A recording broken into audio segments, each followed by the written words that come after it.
종교 개혁자 루터의 신학을 십자가의 신학이라 그렇게 부릅니다.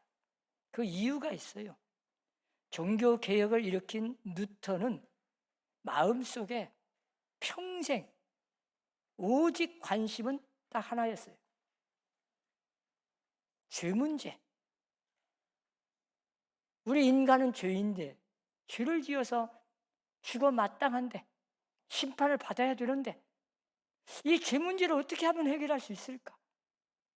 어떻게 하면 죄 사함을 받고 의롭다함을 얻을 수 있을까?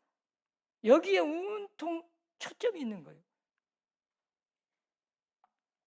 그래서 종교개혁의 신앙, 개혁자의 관심이 바로 죄인이 어떻게 하면 의롭게 되어서 하나님 앞에 갈 수 있을까? 여기에 초점이 있는 거예요. 어떻게 죄사함 받고 죄인이 어떻게 하면 의롭다함을 얻을 수 있겠느냐? 평생 노력도 해보고 몸부림을 쳐봤어요. 그래서 답을 찾은 거예요. 성경에서 유일하게 딱 하나, 죄 문제를 해결할 수 있는 방법, 사람이 의롭게 되는 유일한 길, 그 한 가지를 찾아낼 거예요. 성경에서. 그게 바로 예수 그리스도, 오직 예수님, 예수 그리스도를 믿는 믿음 하나밖에 없다. 그래서 종교개혁의 가장 첫 번째가 오직 믿음으로 해요. 다른 이로서는 구원을 받을 수 없나니 천하 사람 중에 구원을 받을 만한 다른 이름을 우리에게 주신 일이 없습니다. 유일하게 죄 문제를 해결하고 사람이 의롭게 되어서 하나님 앞에 가는 길은 딱 하나밖에 없다. 오직 예수 그리스도를 믿는 믿음만이 하나님 앞에 나아가는 길, 의롭게 되는 길이다. 사도행전 4장 12절에서 말씀한 거예요. 성경에서. 이 죄에서 건져내고 죄 문제를 해결해서 하나님과의 관계를 회복하는 길은, 구원받는 길은 오직 예수 그리스도를 나의 구주로 믿는 믿음 하나밖에 없다는 걸 주장한 게 종교개혁이요. 그리고 사망의 문제요. 사람이 뭐니 해도 가장 궁극적인 문제는 죽음의 문제예요.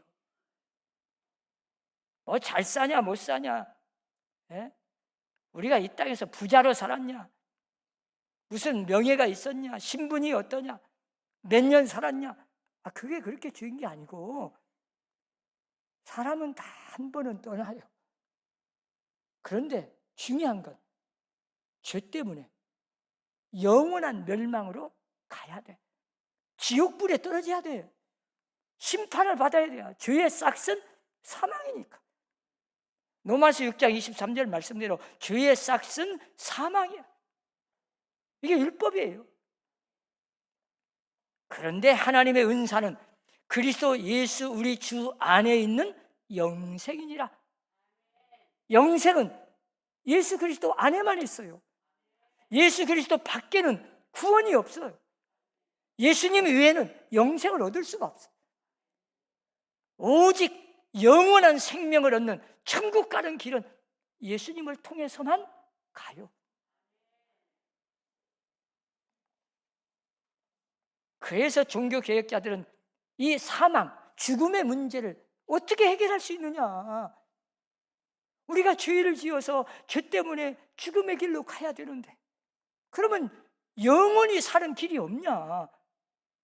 그걸 고민하고 그 문제를 해결하자는 게 종교개혁의 관심이에요. 그리고 세 번째는 악령의 역사, 사탄의 역사입니다. 여러분, 이 루터는 사탄에 대해서 참 관심이 많았어요. 이렇게 엄청난 온 인류의 죄를 타락해서 멸망길로 가던 길에서 건져내는 예수님처럼 이 루터도 어떻게 하면 이 잘못된 신앙을, 거꾸로 가는 신앙을 하나님의 뜻이 아닌 길로 겉으로는 믿는 채 하는데 자기가 지금 죽음의 길로 가는지도 모르고 잘못 길로 가는 걸 어떻게 하면 돌이켜서 옳은 길을 가르쳐서 구원의 길을 제대로 알려줄까? 그런 일을 하다 보니까 사탄이 그냥 둘 리가 없죠. 계속 방해하고 계속 시험을 주고 포기하게 만들고 낙심하게 만들고 그런 시험을 잘 이겨내고 성공한 게 종교개혁이에요. 그러니까 루터는 진짜 힘들고 어려운 거, 종교개혁을 하면서 가장 힘들었던 것이 카톨릭과 교황과 싸우는 게 아니고, 그건 목숨을 내놓으면 되는데 이 사탄이 내 마음속에 들어와서 자꾸 포기하게 만들고 이 하나님의 뜻을 거역하게 만들고 마음속에 자꾸 낙심이 생기고 근심 걱정을 하면서 교만에 빠지기도 하고, 이게 사탄과의 싸움이에요. 하도 마귀가 나타나서 자기를 유혹하고 시험을 줄 때 루터가 그 종교개혁을 할 때 성경을 번역하면서 그 골방이 있었어요. 지금도 성주순례 가면 다 있습니다. 그 잉크병을 그냥 벽에다 던져버리고 마귀가 막 어른거리면서 계속 와서 너는 죄인이다. 너 같은 죄인이 뭘 껍적거리고 그런 일을 한다고 하냐. 야, 이러고 나올 때 얼마나 그냥 싸우다가 막 잉크병을 벽에다 던져가지고 잉크 자국이 계속 있었는데 요즘에는 또 흰 페인트를 칠해버렸다고 그러더라고요. 그래서 루터는 그 기록에 보면 악령과 싸웠다는 이야기를 많이 합니다. 계속 사탄과 싸웠어. 우리가 신앙생활 하나님의 뜻대로 살려고 하면, 하나님의 뜻대로 정말 신앙생활 제대로 잘하려고 마음만 먹어도 사탄은 벌써 알고 우리를 공격해. 시험을 줘. 넘어지게 만들어. 이런 시험을 잘 이겨내고 뭐 외부의 환경과 다른 사람과 싸우는 게 아니에요. 진짜 무서운 적은 내 안에 사탄이 늘 내 마음속을 흔들어 놓고 교만하게 만들고 자기와의 싸움에서 이겨내는 게 이 종교개혁의 의미예요. 우리 사람교회 성도들도 사탄 마귀와의 악한 사탄의 영과 전쟁에서 반드시 승리하시기 바랍니다.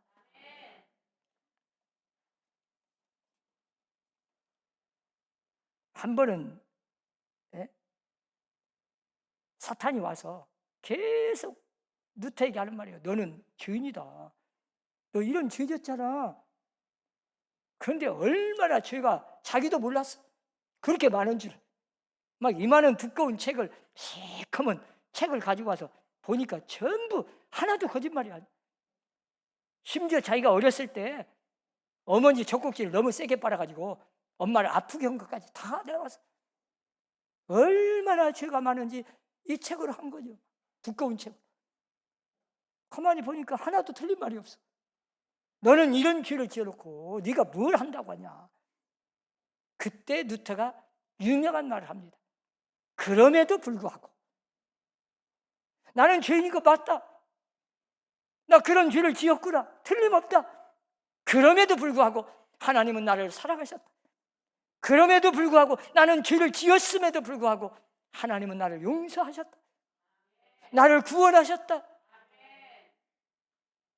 나같이 이렇게 더러운 죄를 많이 지은 이 불쌍한 죄인임에도 불구하고 하나님은 언제나 내 편이시고 나에게 힘을 주시고 나를 자녀로 삼아주시고 독생자까지 보내서 내 대신 죽게 하시고 나를 구원시켜 주셨다. 이게 그럼에도 불구하고 이 신앙이에요. 그리고 종교개혁자의 관심은 율법입니다. 이 율법은요, 언제나 우리가 하나님 앞에 바로 서려고 하면 언제나 심판을 해요. 어떤 사람은 그러잖아요. 감기만 걸려도 그냥 하나님이 나한테 내가 오늘 뭘 잘못해가지고 벌 내렸나? 하나님이 나 심판하시는가 보다. 뭐 그냥 접촉사고만 나도 뭐 어디 가다가 넘어지기만 해도 막 아이고 하나님 나 벌 줬는가 보다. 내가 오늘 뭘 잘못했지? 물론 어려운 일이 있을 때 자신을 돌아보고 회개할 기회를 잡는 건 겸손이지요. 그러나 아무것도 아닌 거, 사사로운 일을 모두 하나님 마치 그냥 심판만 내리고 벌만 주는 하나님으로 그렇게 생각하지 마세요. 그 율법입니다. 하나님은 얼마든지 우리 같은 죄인을 용서하시고 사랑이 너무 커서 그 율법을 완성하고 덮어버린 거예요. 그렇다고 율법을 무시한 건 아닙니다. 율법을 완성시켰어요. 여러분과 내가 그 많은 수많은 죄를 지어놓고 내가 받아야 할 형벌을 예수님이 십자가에서 대신 받으신 거예요. 그래서 우리가 용서받은 거예요. 그리고 마지막으로는 하나님의 진노예요. 자, 우리가 이렇게 죄를 짓고 아무리 신앙생활 잘하고 교회 오래 다니고 뭐 어떤 사람도 죄 안 지은 사람이 있겠어요? 그런데 중요한 건 이렇게 무서운 심판주의 하나님을 사랑의 하나님으로 만날 수 있어야 제대로 은혜를 체험한 성숙한 신앙이에요. 하나님은 사랑이십니다. 루터의 명언이 있어요. 하나님의 사랑은 그 진노 속에서 구체화되는 것이다. 환난이 있고 엄청난 시련이 있고 고난이 있고 하나님의 심판 속에서, 진노 속에서 하나님의 사랑을 발견해야 그게 진짜 믿음이에요. 여러분, 아이들을 매를 때리면 나를 때리는 엄마가 매를 맞으면서도 이건 어머니의 사랑이다, 그걸 느끼면 그 아이는 진짜 훌륭한 아이예요. 우리 어머니가 나를 버렸나? 나를 이렇게 때리는 것이? 이러고 나오면 아직 몰라서, 무지해서. 하나님, 그 아버지 어머니의 사랑을 몰라. 왜 매를 때리는지를 몰라. 그런데 나중에 보면 알아. 여러분, 하나님께서는 매도 사랑에 매요. 사랑하기 때문에 심판도 있는 거예요. 그 심판 속에서 하나님의 사랑을 깨달을 수 있는 성도들이 되시기를 바랍니다. 그러니까 죄, 사망, 사탄, 율법, 진노, 이 5가지로부터 우리가 구원을 받아야 되는데 이것이 종교개혁의 관심이요. 그러기 위해서는 답이 딱 하나요. 이 죄 문제, 죽음의 문제, 율법의 문제, 사탄의 문제, 하나님의 진노, 이런 엄청난 심판에서, 사탄 마귀에게서, 지옥불에서 해방받고 구원의 길은 오직 하나, 둘도 아니에요. 딱 하나, 오직 예수. 그걸 성경에서 찾아낸 거예요. 이게 종교개혁자의 관심입니다. 오직 예수를 믿는 믿음뿐이다, 이걸 발견하는 거예요. 네. 루터가 종교개혁을 하기 전에 저 아우구스티누스 수도원에서 늘 수도원 생활이 뭐예요? 밥만 먹으면 가서 묵상하고 기도하고 또 밥 먹고 와서 또 기도하고, 이게 수도원 생활이요. 그러니까 종교개혁을 하기 전에 루터가 그 수도 생활을 할 때 아주 일화가 있어요. 아무리 기도를 해도, 아무리 좋은 일을 한다고 하고 선행을 하고 막 고행을 해보고 일부러 막 계단 올라가면서 무릎으로 막 피투성이가 되어서 이 죄 문제를 해결하려고 맨날 며칠 해도 마음이 편하질 않아. 늘 이 죄 문제를 해결할 길이 없어. 그래서 회개도 해보고 막 통곡을 해봐요. 예? 엄청나게 고행하면서 수도 생활해가면서 노력을 해두고 몸부림을 쳤는데 죄 문제 해결할 수가 없어. 그런다고 해결됩니까? 안 돼. 그래도 늘 죄라고 해요. 그래서 옛날 카톨릭은 고해성사가 있어요. 이 고해성사를 어떻게 했냐면, 자, 고해성사하는 방으로 가요. 초인종을 눌러. 그러면 신부님이 딱 나와서 그 십자가 목걸이를 차고 딱 비스듬히 앉아서 귀를 대요. 그러면 그 귀에다 대고 내가 이런 죄를 지었습니다. 이런 죄를 지었습니다. 고백을 해. 고해를 해. 그럼 마지막에 신부님이 한마디 하는 거예요. 네가 고한 모든 죄를 다 사했느니라. 너는 사함을 받았느니라. 사죄의 선언이요. 그러면 이제 모든 죄가 사했다고 생각해. 이 고해성사를 얼마나 많이 했습니까? 누태같이 많이 한 사람 없어. 아침에 밥 먹고 가서 또 하고, 점심밥 먹고 가서 또 하고, 오후에 가서 또 하고, 최하 하루에 3번 이상 가. 다른 사람은 한 달에 한 번도 가고, 일주일에 한 번 가는 사람도 많이 없는데, 이 누태는 그냥 매일 하루에 3번씩 이상 가. 생각만 나면 또 가. 신부님이 나중에 그러더래. 아니, 누태 양반, 아니 수도 생활하면서 뭔 그렇게 죄가 많이 있다고 그냥 나를 이렇게 힘들게 귀찮게 하자 이 말이오. 아니, 무슨 죄를 지었길래? 아니, 수도 생활하면서 뭐 기도만 하는 사람이 뭐 살인을 했겠습니까? 도둑질을 했겠습니까? 간음을 했겠습니까? 뭐 지은 죄도 별로 없을 텐데 뭘 그렇게 매일같이 막 찾아와서 나를 괴롭힙니까? 그렇게 죄를 많이 안 지은 것 같은데. 그러니까 누특한 말이요. 아닙니다. 근심 걱정한 죄, 남을 의심한 죄, 교만한 죄 막 늘어놓는데 죄가 너무 많아. 막 10분 이상을 계속 죄를 막 이야기해. 신부님이 나중에는 그러면 죄를 좀 한 번에 모아가지고 좀 오시오. 얼마나 귀찮게 하고 괴롭히고 그냥 날마다 계속 찾아오니까 이렇게 누터는 자기가 죄인이라고 생각하고 죄 문제를 해결할 길이 없었어. 그게 종교개혁하는 원동력이 된 거예요. 그래서 성경에서 찾아낸 겁니다. 유일한 길, 오직 예수 그리스도를 믿는 믿음밖에 없다. 죄사함 받는 길은 오직 예수뿐이다. 그 진리를 발견한 거예요. 그래서 종교개혁에 3대 모토가 있어요. 첫째, 솔라 피데라고, 오직 믿음. 솔라 그라티아, 오직 은혜, 은총.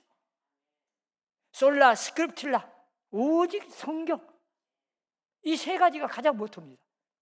자, 죄 문제를 해결하고 죽음의 문제를 해결하고 영생을 얻는 방법, 유일한 길을 오직 십자가에 달리신 예수 그리스도를 나의 구주로 믿는 믿음밖에 없다는 이 진리를 발견했어요. 그런데 잘 보세요. 그걸 내가 믿었는가? 내가 믿었으면 그것도 행위예요. 내가 믿어서 구원받았다고 가서 자랑할 거 아니에요. 성경에 나온 대로. 그런데 여러분 잘 보세요. 에베소 2장 8절에 보면 너희가 그 은혜에 의하여 믿음으로 말미암아 구원을 받았나니. 자, 믿음으로 말미암아 구원은 받는데 그것이 하나님의 은혜로 말미암았다. 이것은 너희에게서 난 것이 아니요 하나님에게서 난 것이다. 하나님이 주신 선물이라. 베드로가 신앙 고백할 때도 말씀했잖아요.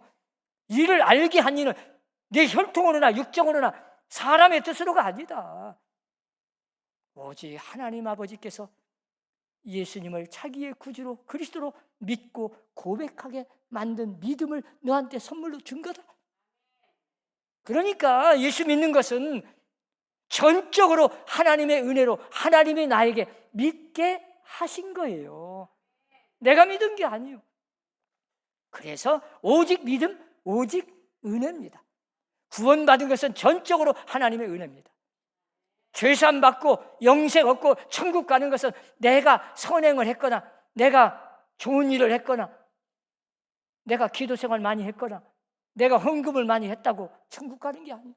유일하게 오직 예수를 나의 구주로 믿는 믿음으로 가는데 그 믿음도 하나님의 은혜의 선물이라는 걸 믿으시기 바랍니다.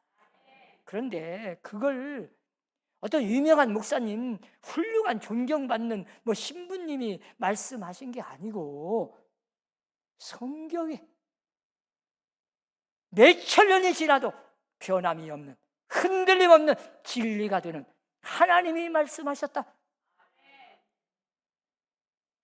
다른 이로서는 구원을 받을 수 없나니 천하 사람 중에 구원을 받을 만한 다른 이름을 주신 일이 없다. 오직 예수님을 통해서만, 예수를 믿는 자에게만, 믿는 즉시 그 순간 십자가의 은혜가 내게 내려와서 내 죄를 씻어버리고 죄사함 받고 의롭게 하시는 하나님의 은혜가 내려와 하나님의 엄청난 사랑으로 우리를 구원시켜 주신 거다. 그게 성경 말씀이에요. 하나님이 세상을 이처럼 사랑하사 독생자를 주셨으니 이는 그를 믿는 자마다 멸망하지 않고 영생을 얻게 하려 하심이라. 원래는 우리가 죄 때문에 멸망의 길로 갔었는데 하나님이 우리에게 긍휼을, 사랑을 베풀어 불쌍히 여기셔서 하나님의 은혜가 내려왔는데 독생자 죄 없으신 예수님을 십자가에 못 박고 율법을 완성하고 우리의 죄를 대신 짊어지고 죄값을 대신 치르고 예수님이 내 대신 내가 죽어야 할 죽음을 대신 죽어주신 속죄의 제물로 바쳐져서 그걸 믿기만 하면 그 십자가의 주님의 죽으심의 의의가 내게 내려와 하나님의 은혜로 내가 의롭게 되는 오직 의인은 믿음으로 말미암아 살리라. 이 하나님의 말씀 성경을 통해서 종교개혁을 일으키게 된 거예요.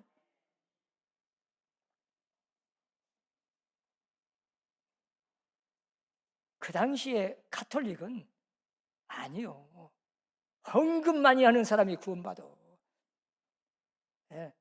면죄부를 팔았잖아요. 죄를 사여지는 돈 받고 표를 팔았어. 심지어는 헌금함에 돈이 떨어지는 소리를 듣고 저 지옥에서 연옥으로 올라가고 연옥에 있는 사람이 천국으로 올라간다고까지 했어. 이렇게 타락한 이 가톨릭을 개혁하면서 목숨을 내건 거예요. 아니다. 돈으로 천국 가는 게 아니다. 돈으로 죄사함 받는 게 아니다. 우리가 착한 일하고 아무리 고액을 하고 노력한다고 몸부림을 쳐도 안 된다. 오직 하나님의 은혜, 선물로 내려오신 예수님을 나의 구주로 믿을 때만, 그 믿음으로만이 죄사함 받고 의롭게 되고 구원받는다는 것을 외친 게 종교개혁이에요.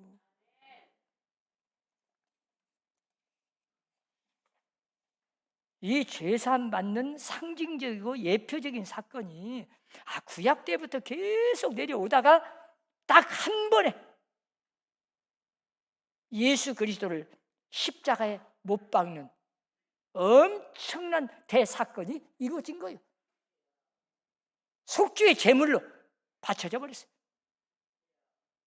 그 예수를 믿는 자에게는 미래의 죄까지 한 번에 씻어버리는 거예요. 어떤 죄든지 예수를 믿기만 하면 이제 멸망의 길로 갔던 내가 멸망하지 않고 영생의 길로 옮겨져 버려요. 이게 하나님의 약속이고 언약이고 하나님이 말씀하셨어. 누구든지 십자가에 달리신 예수를 믿기만 하면 믿는 자에게는 누구든지 멸망하지 않고 영생을 얻게 하겠다. 이 하나님의 약속을, 하나님의 말씀을 믿으시기를 주의 이름으로 축원합니다. 이제 사도 바울은 이 진리를 깨닫고 오늘 본문에서 간증을 하잖아요. 오늘 본문 20절에 보니까 내가 그리스도와 함께 십자가에 못 박혔나니 그런즉 이제는 내가 사는 것이 아니요 오직 내 안에 그리스도께서 사시는 것이라. 내가 육체 가운데 사는 것은 나를 사랑하사 나를 위하여 자기 자신을 버리신 하나님의 아들을 믿는 믿음 안에서 사는 것이라. 사랑하는 성도 여러분, 이제 십자가를 쳐다보세요. 신앙생활은 다른 거 아닙니다. 날마다 십자가를 바라보며 사는 겁니다. 저 십자가에서 예수님이 내 죄를 위해서 내 대신 죽으셨다. 그 사도 바울이 고백한 거예요. 나는 날마다 죽노라. 나를 쳐서 복종시킨다. 저 십자가를 바라보면 내가 죽어야 돼요. 내가 죽으면 내 안에 계신 그리스도께서 나타나시죠. 내가 살아있으면 주님이 안 나타나셔. 내가 죽어야 주님이 나타나시지. 종교개혁의 의미가 뭐겠어요? 내 자신이 죽고 그리스도께서 살아서 역사하도록 만들어 드리는 게 개혁이에요. 나부터 달라져야지. 내 생각을 바꿔야지요. 그때 우리 가정이, 우리 교회가, 이 나라가 사는 길입니다. 사랑하는 성도 여러분, 이제 나는 날마다 죽는 생활, 이게 신앙생활이니까 늘 십자가를 바라보면서 언제나 자신을 돌아보고 자신을 죽이고 그리스도께서 역사하도록 날마다 소망 가운데 살아가는 믿음의 신앙생활이 되시기를 주의 이름으로 축원합니다.